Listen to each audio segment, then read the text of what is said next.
Hi, this is the part 4 of the little color tutorials I'm putting together. This one is going to be about managing color on press and imposition. And I'm going to be looking at a magazine that I worked on quite a long time ago now, actually, called La Rampa. So let me introduce the La Rampa to you first. So this is La Rampa. La Rampa is a series of magazines that are mostly photographed by this really amazing photographer named Chantal James. And it's a large format magazine. So these are quite large pages.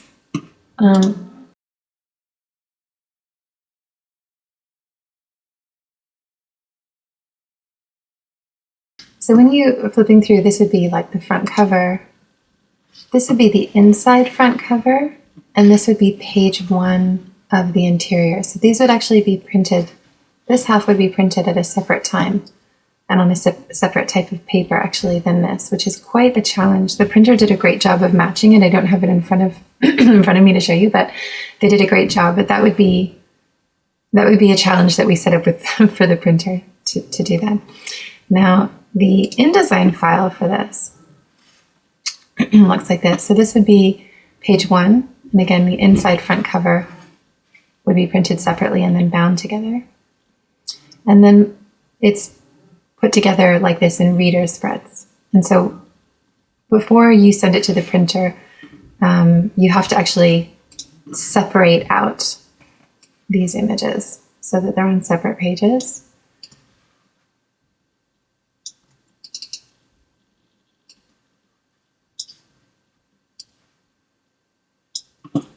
And that I'll make the subject of a tutorial at another time. But at any rate, you'd kind of work your way around to having these be essentially single pages. But this would be something that would be referred to as a crossover. And so when you're printing a magazine, if you're looking at it digitally like this or here, it is in spreads. You look at the left page and you look at the right page. But when it's on press, that's not actually how it's arranged. Anybody who's tried to make their own little booklet at home will have come across this issue of having to lay out the pages in a different order. So sometimes when I'm teaching this class, again, I'll bring in press sheets of projects that I've worked on to show that. In this case, I'm going to borrow somebody else's press sheet. So I didn't work on this, and I don't know the sequence, but these pages are not laid out in sequence. This is not left page and right page. And so the challenge of that, if you have lots of crossovers, for example, is one half of the crossover might be here and one of the crossover might be here. So bear that in mind. When you are on press with a press sheet, and I'm sorry, my voice is getting really ragged from doing tutorials, but when you're on press with a press sheet, you'll often see multiple pages at once. Sometimes you'll see 8, sometimes you'll see more than that. For a large format magazine like the one we did, there's not that many pages on the sheet because they take up so much space.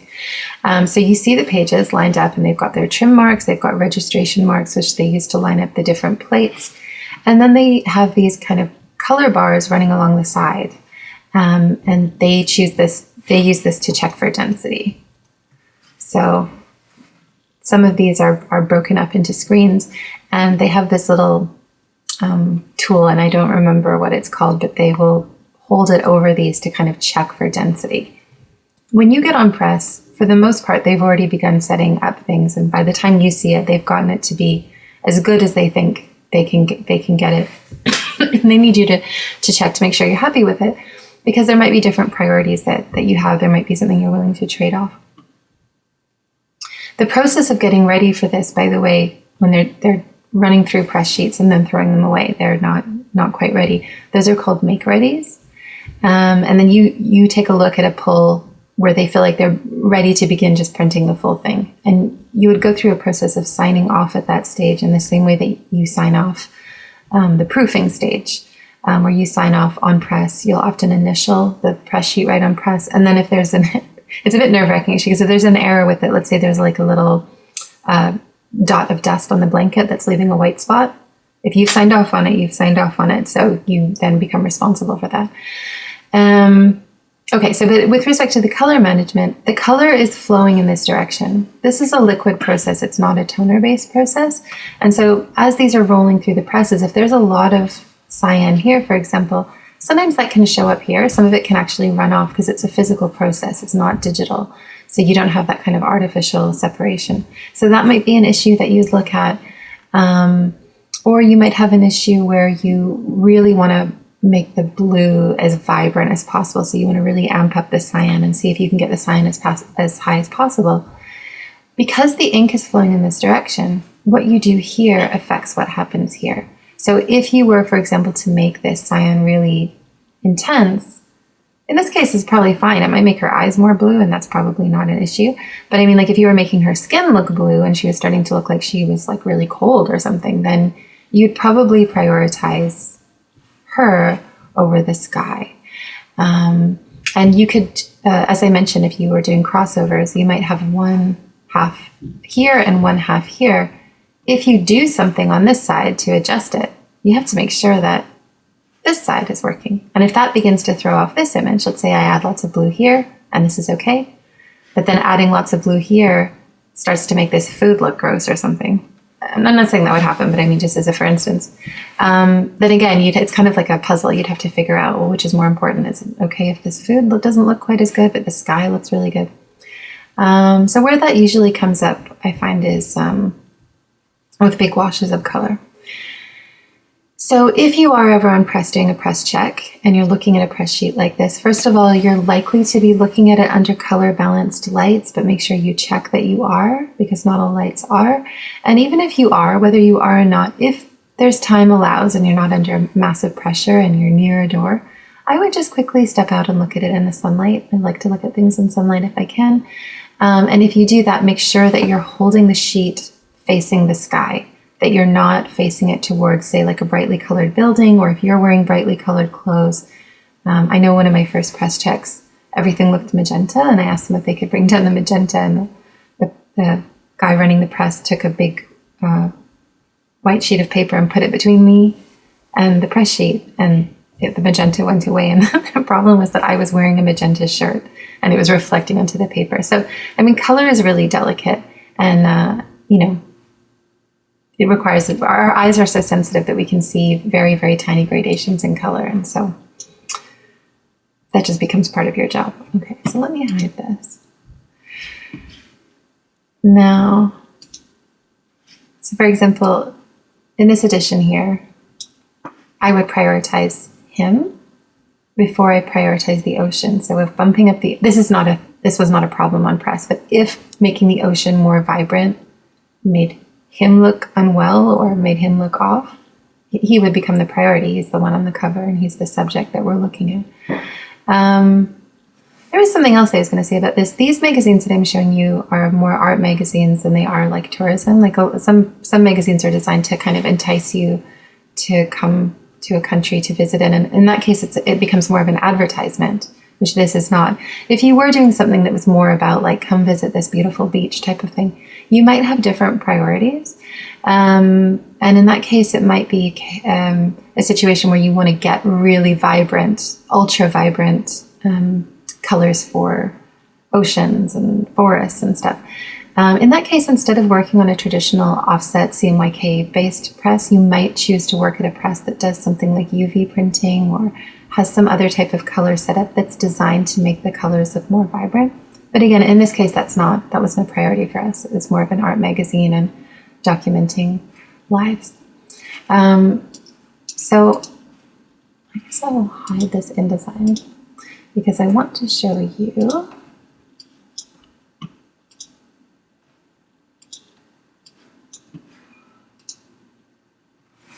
this is a separate issue. The one we just looked at was Brazil. This is one on Haiti. We had the same issue here. This was printed on the inside of the cover stock, and this is the first page. And one big challenge here was that we printed this 2 colors. We printed this with 2 Pantones, and this was 4 colors. But the printer made this work. The printer was Hemlock, and they actually won production awards for this one. Or I guess I did too. I guess I just worked to humble brag. But it was really the printer who was doing such a good job. Okay, so I wanted to show you We had some sections in here that were with black and white photography, but were printed in a color section. Now, some of these I left as black and white, but there were some images that we made quad tone, and I want to show you what those are. Quad tones are great.